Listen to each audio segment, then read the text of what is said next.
तो इस developmental scenario को समाज के हर एक तबके तक पहुंचाने के लिए हमें हर एक तबके का ख्याल रखना है। उसमें इम्पोर्टेंट है हमारा फ्यूचर, हमारे बच्चे। तो hi friends, this is Khalid और आप देख रहे हैं रेडियो राब्ता 90.8 दिल से दिल तक। जहाँ रेडियो राब्ता के शोज़ तो आपके कानों तक, आपके समातों तक पहुंचते हैं हर रोज़, लेकिन उसके साथ साथ आप हमें सोशल मीडिया हैंडल्स पे भी रेडियो राब्ता के शोज़ को देखते हैं। और अगर आपको हमारे शोज़ अच्छे लगते हैं तो डेफिनेटली आपको फिर शेयर करना होगा।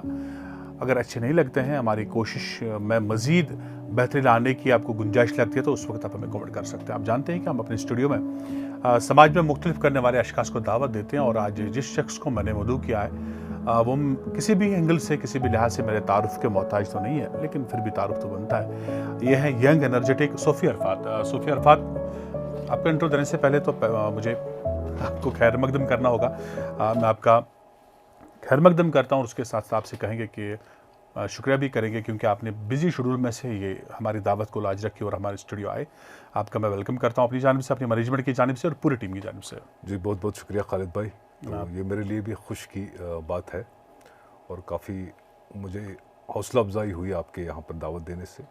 तो ऑलवेज़ एंड एंडिवर कि जब भी हम कोई बात करें, किसी से शेयर करें अपने एक्सपीरियंसेस को, तो इसके लिए आपने हमें मौका दिया, तो हम आपका बहुत बहुत शुक्रिया अदा करते हैं। चलिए, ये आपका बड़कपन है, आपका भी बहुत बहुत शुक्रिया। मैं आपसे चूँकि आप चेयरमैन हैं म्यूनसिपल कमेटी अशमकाम के, अशमकाम की अपनी हिस्टोरिक टाउन है, और वो जगह है जिससे हर कोई जानता है। चूँकि म्यूनसिपल कमेटी के आप चेयरमैन हैं, लोगों से डायरेक्ट आपका वास्ता है, तो आपके जो है आपने अभी तक क्या किया है for the beautification of the town, उसके लिए क्या क्या प्रोजेक्ट्स आपने लाए, किस किस पे काम चल रहा है, और क्या बीइंग यंग, और जैसे कि हम देख रहे हैं कि बाकी जब हम किसी बाहर जाते हैं, किसी स्टेट में जाते हैं, बाहर के टाउन्स में जाते हैं, वहाँ पे जो हम देख रहे हैं, तो क्या आपको नहीं लग रहा है कि वो इम्प्लीमेंट करने की ज़रूरत है? अब वो करने की ज़रूरत है ताकि हम भी डेवलपमेंट के नक्शे पे आए और हमें भी कहा जाए कि हकीकत में जिसने भी काम किया बहुत खूब किया। देखिए, सबसे पहली बात जो आपने शुरू की है कि अशमकाम की एक तारीखी इफादियत और अहमियत है, तो इसमें ये मेरे लिए खुशी का मकाम है कि मैं उस हिस्टोरिकल टाउन को रिप्रेजेंट कर रहा हूँ। जी जी जिसको हम अपने तरीके से फादर ऑफ टाउन बोलते हैं। जी। हालांकि अगर मैं अपनी एज और एक्सपीरियंस के हिसाब से देखूं तो शायद मैं फादर कहलाने के लायक नहीं हूं पूरे टाउन का, लेकिन एक पैशन होता है। उसी अपने पैशन को फॉलो करने के लिए अशमुकाम से रिलेटेड जितने भी तारीखी मामलात हैं, तारीखी अहमियत है, और उसके साथ साथ वहाँ की ज़रूरियात हैं, उसकी टोपोग्राफ़ी, उसकी जोग्राफिकल लोकेशन, और साथ साथ में जो टेरेन्स के ऊपर वो हमारी बस्ती है, और जैसा कि हमारी शान हज़रत सखी ज़ैनुद्दीन वली रहमतुल्लाह अलैह जी। की ज़ियारत गाह है वहाँ पर। तो इन सब हिस्टोरिकल पर्सपेक्टिव्स और कंटेम्प्ररी वर्ल्ड की डेवलपमेंट को मद्देनज़र रखते हुए मैंने अपने तरीके से, मेरा अभी 2 साल से कम वक्फा हो गया as a chairman of town, तो मैंने अपनी पूरी टीम के साथ इन सारे एस्पेक्ट्स को डिस्कस किया, और जितनी भी पॉसिबल और अवेलेबल फोरम्स मेरे पास थी, चाहे उसमें स्टेट एडमिनिस्ट्रेशन डिस्ट्रिक्ट लेवल से ही या सब डिवीज़न लेवल से हम स्टार्ट करें, सब डिवीज़नल लेवल से डिस्ट्रिक्ट एडमिनिस्ट्रेशन के तक, फिर डिवीज़नल लेवल तक, उसके बाद हमारी जो इस वक्त का सेटअप है, चीफ सेक्रेटरी साहब और हमारे ऑनरेबल एलजी साहब हैं, या उसके बाद भी जितने भी पार्लियामेंट्री डेलीगेशंस आए, तो मेरा पहला जो मैं समझता हूँ फ़र्ज़ था कि उन तक अशमुकाम को पहुँचाना, बिल्कुल। अशमुकाम की तारीखी अहमियत और ये पस मंज़र उन तक पहुँचाना। बहुत सारे लोग उससे नाबलद थे, नावाकिफ़ थे, तो एज ए पब्लिक रिप्रेजेंटेटिव जो मेरे लोगों की ग्रीवेंसेस हैं, मेरे टाउन की रिक्वायरमेंट्स हैं, उनको तो बाद में हम हल कर सकते हैं, सबसे पहले उसका इंट्रोडक्शन ज़रूरी था। देखिए, एक इम्पॉर्टेंट चीज़ है, हमारे जम्मू कश्मीर में 2 से 3 ही केव श्राइन्स है जो कि रिनाउंड है। बिल्कुल। उसमें श्री माता वैष्णो देवी जी का श्राइन आता है जो कि केव श्राइन है, श्री अमरनाथ जी केव श्राइन है, और मुस्लिम सूफ़ी ऑर्डर में हमारे पास 1-2 और श्राइन्स है जिसमें सरफहरिस्त में अशमुकाम ज़ियारत का नाम आता है। सही। तो इन तीनों को या चारों जितने भी श्राइन्स हैं, उनको एक साथ गवर्नमेंट के सामने प्लीड करना और रिप्रेजेंट करना, और उन तक ये बात पहुंचाना कि each and every shrine is equally reward, और उसकी अपनी अहमियत है। जिस तरह से माता वैष्णो देवी जी का बोर्ड बना है, श्राइन बोर्ड बना है, श्री अमरनाथ जी का श्राइन बोर्ड बना है, अभी चूंकि अशमुकाम ज़ियारतगाह के जो मामलात है वो वो वक्फ बोर्ड वक्फ बोर्ड देखती है, बट मेरी अपनी चाहत और सोच ये है कि उसका भी एक full fledged Aishmuqam shrine board होना चाहिए, जिसमें हमारे वहाँ पर इसका स्कोप भी है, क्योंकि हमारी जो गंगा जमनी तहजीब है हिंदू मुस्लिम इतिहाद के तनाजुर में, वहीं पर पास में ही हमारी माता रागनिया देवी का स्थापन है, जो कि इक्वली रेवर्ड है जैसे कि माता खीर भवानी का टेम्पल है। तो मैं उसको एक सर्किट के तौर पे देखना चाहता हूँ, जहाँ पर all religions, all faiths should come together, और वो अपने अपने नज़रियात और अपने अपने ख्यालात और फेथ के हिसाब से अपने अपने श्राइन्स को जाएं, और वहाँ पर उन सबको इक्वल फैसिलिटीज़ हों। लोगों का फ्लो है, टूरिस्ट्स का रश है। पिछले 30-32 साल में जो हमारी हालात हुई है उनके हिसाब से तो जो तरक्की होनी चाहिए थी वो नहीं हो पाई। तो वो डेवलपमेंट जो है एक प्रोसेस है, ये एक दिन में, एक रात में, एक स्पेसिफिक टाइम में नहीं हो सकता है। इसमें सारे एस्पेक्ट्स को हमें देखने की ज़रूरत होती है, जिसमें हमारे ह्यूमन रिसोर्स डेवलपमेंट है, फिर उसमें जो हमारे हेरिटेज के जो प्रोजेक्ट्स हैं उनको कंजर्व करना, प्रिजर्व करना, उसके लिए भी ज़रूरत है। और उसके बाद जो जोग्राफिकल चैलेंजेस हैं, टोपोग्राफिकल चैलेंजेस हैं, इन सब को हमें साथ में मिलाकर चलना है। अगर हम कंक्रीट, रोड्स और मोटार को ही डेवलपमेंट मानेंगे तो उस पैरामीटर को मैं पर्सनली डेवलपमेंट नहीं मानता हूँ। हमें इकोसिस्टम को, इकोलॉजी को, हमारी हेरिटेज को, कल्चर को और लोगों की रिक्वायरमेंट्स को साथ में लेकर चलना है। This is called development in my perspective. तो उस हिसाब से हमने, जो हमारी म्यूनिसिपैलिटी है, सबसे पहले बात यह है कि जो भी लोकल गवर्नमेंट होगी या जो भी डेमोक्रेसी का फर्स्ट सेटअप होगा वो फाइनेंशियली साउंड होना चाहिए, इकोनॉमिकली वाइब्रेंट होना चाहिए। हम अक्सर बेशतर ये काम करते हैं कि हम लोगों के फाइनेंसेस को, इंस्टीट्यूशन के फाइनेंसेस को ठीक करने की कोशिश करते हैं, लेकिन उतना काफ़ी नहीं है। हमें फाइनेंसेस से ज़्यादा इकोनॉमिक्स और इकोसिस्टम पे काम करनी होती है। तो हमारे पास कोई एसेट नहीं था, हमारी कोई इनकम नहीं थी म्यूनिसिपल कमेटी अशमुकाम की।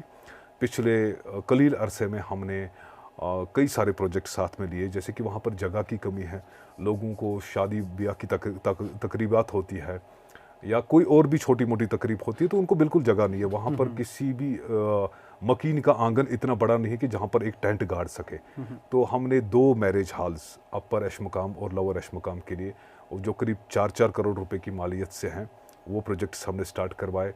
उसके बाद वहाँ के बच्चों को रोज़गार देना था। बच्चे पटरियों पे अपना रोज़गार कमाते थे, तो वहाँ से कंजेशन होता था, रोड ट्रैफिक को चलने में दिक्कत होती थी। तो हमने 1-2 शॉपिंग प्लाजाज उनके लिए, जहाँ पर करीब 30-40 दुकानें इस वक्त कुछ तो बनकर तैयार हो चुकी हैं जिनको हम ऑक्शन करने जा रहे हैं, तो कुछ बनने के इस प्रोसेस में है इस वक्त। और वहाँ पे भी हमारे ही बच्चे साहिब रोज़गार होंगे, तो वो भी 5-6 करोड़ रुपए की मालियत से वो यहाँ पे जाना चाहूँगा। ये तो आप जो खाका खींच रहे हैं या बयान कर रहे हैं, ये उन लोगों के लिए है जो अशमुकाम में रहते हैं, लेकिन जैसे कि आपने पहले तमहीद में ही कहा कि अशमुकाम को अपनी इम्पोर्टेंस हासिल है तवारीखी अहमियत से या मजहबी अहमियत से, या उसके अलावा भी मुल्क के कोने कोने से ज़ाहिर आते हैं अपनी अक़ीदत के फूलों को निछावर करने के लिए। तो उनके लिए देखिए, आज भी जब हम ज़ियारत पे जाते हैं, कहीं ना कहीं पे हम पॉलीथीन भी देखते हैं, कूड़ा करकट भी होता है, माना लोगों की तादाद बहुत ज़्यादा है।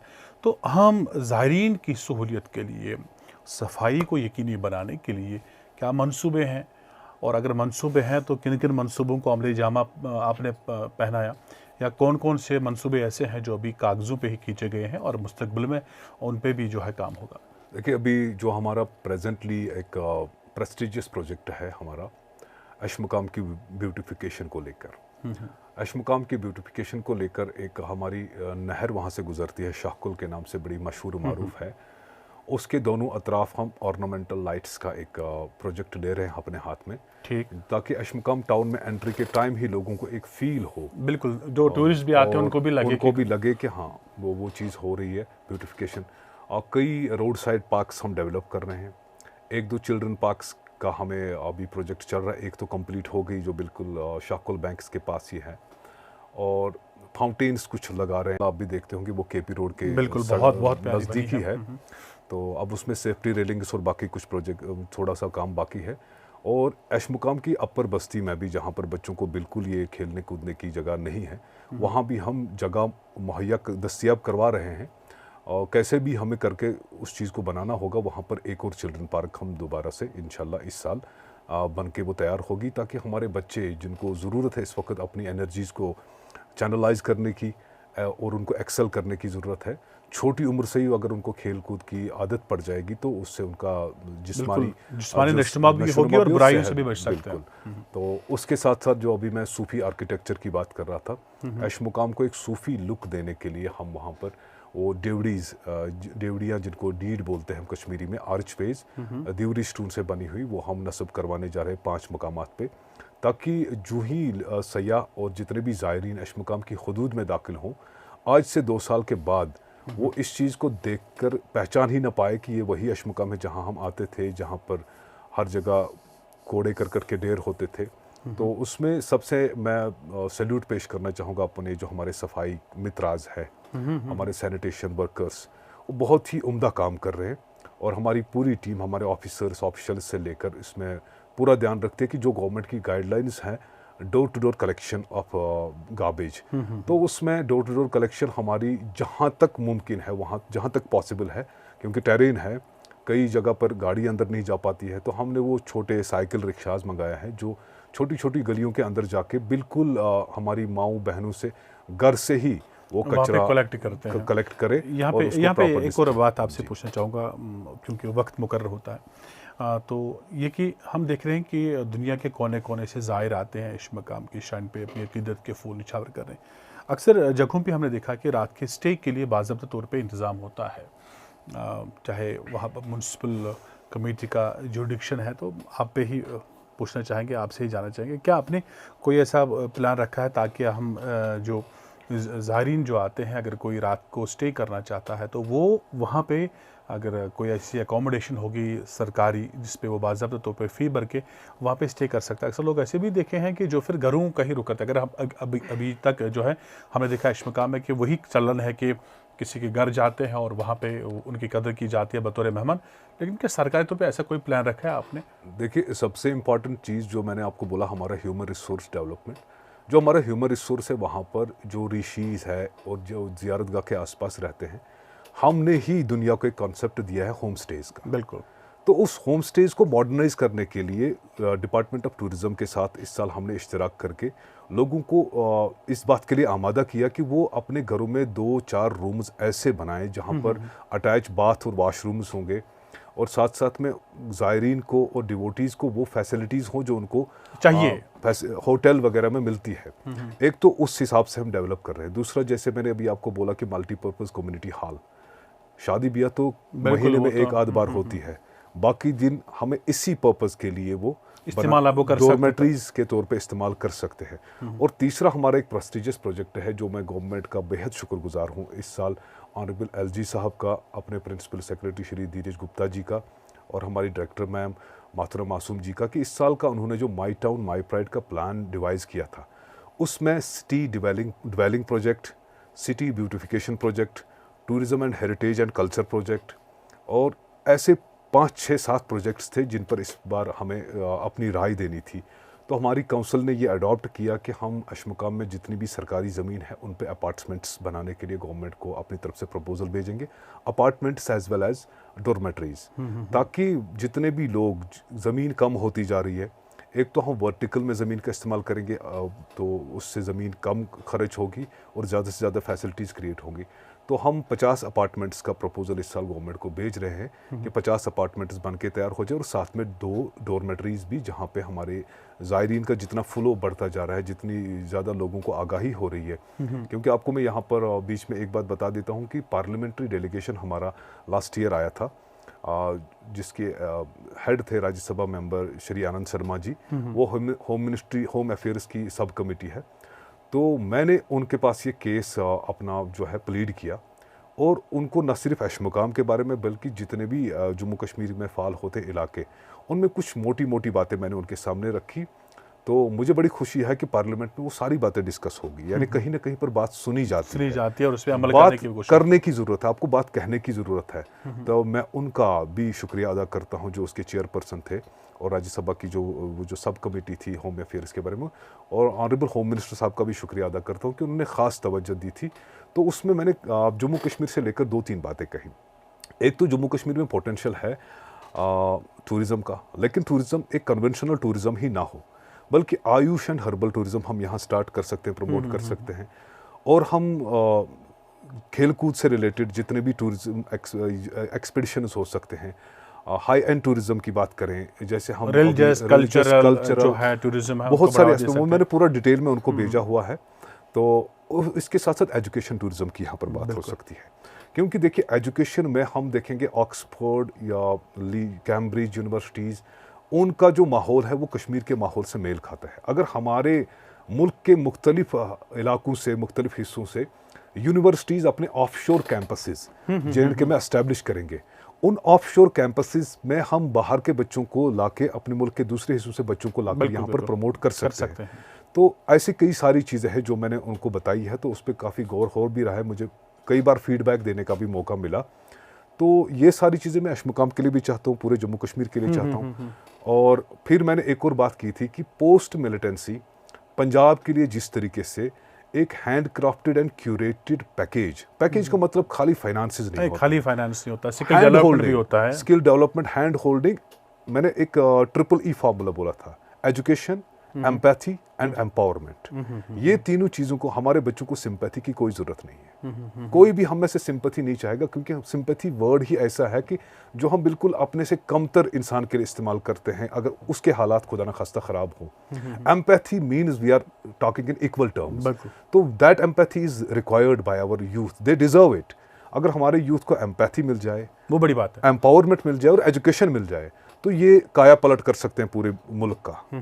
तो ये चीज़ें भी मैंने उनको बोला था। उसी हिसाब से जो मैं पैकेज की बात कर रहा हूँ, स्किल डेवलपमेंट जैसे कि आपने अभी अर्ज़ की, उसके साथ साथ मुख्तलिफ किस्म की ट्रेनिंग्स अगर हमारे बच्चों को मिल जाए, ताकि वो खुद अपने एंटरप्रेन्योर्स बने, बिल्कुल आगे आए और उनको नौकरी करने की जरूरत नहीं है, दूसरों को रोजगार देने की जरूरत, और हमारे पास पोटेंशियल है और इन पोटेंशियल्स को एक्सप्लोर करने की जरूरत है। जब ये एक्सप्लोर होगा तो एक प्रोसेस है, मैं समझ सकता हूँ, बिल्कुल उसमें टाइम लग सकता है, रिपरकशंस है अपनी, वो खाली जम्मू कश्मीर ही उनके पास एक मसला नहीं है, इतनी सारी स्टेट्स हैं, इतने सारे लोग हैं, इतनी पॉपुलेशन है, तो हर एक के लिए वो सोच रहे, लेकिन जम्मू कश्मीर के लिए मैं चाहूँगा कि विद एम्पैथी वो सोचें। चलिए, बातें तो बहुत सारी कर रही थी, लेकिन क्या करें, प्रोग्राम का वक्त जो है मुकर्रर होता है। एक बार फिर मैं अपनी तरफ से, अपनी मैनेजमेंट की जानिब से सोफ़ी अरफात का शुक्रिया अदा करता हूं कि आप यहां पे आए और हमारे साथ अपने ख्यालात को आपने जो है शेयर किया, और न सिर्फ हमारे साथ बल्कि हमारे रिस्पेक्टेड जो है व्यूवर्स हैं, लिसनर्स हैं, उन तक भी आपकी बात पहुंची। इसी उम्मीद के साथ कहते हैं कि है कौम के हाथों में अक़वाम की ताबीर, हर फर्द होता है मिल्लत के मुक़द्दर का सितारा। ज़रूरत इस बात की है कि नौजवान आगे आएँ और कुछ ऐसा करें कि जिससे न सिर्फ कौम का नाम रोशन हो, बल्कि मुल्क का नाम रोशन हो, और पूरी दुनिया में हम ये साबित कर दें कि कश्मीरी किसी भी फील्ड में कम नहीं है, आप बहुत कुछ कर सकते हैं। सोफ़ी अरफात साहब, आपका बहुत बहुत शुक्रिया। इसी वादे के साथ फिर होगी आपके साथ मुलाकात इसी शो में, इसी स्टूडियो में। तब तक के लिए अल्लाह हाफ़िज़। शुक्रिया बहुत बहुत, थैंक यू।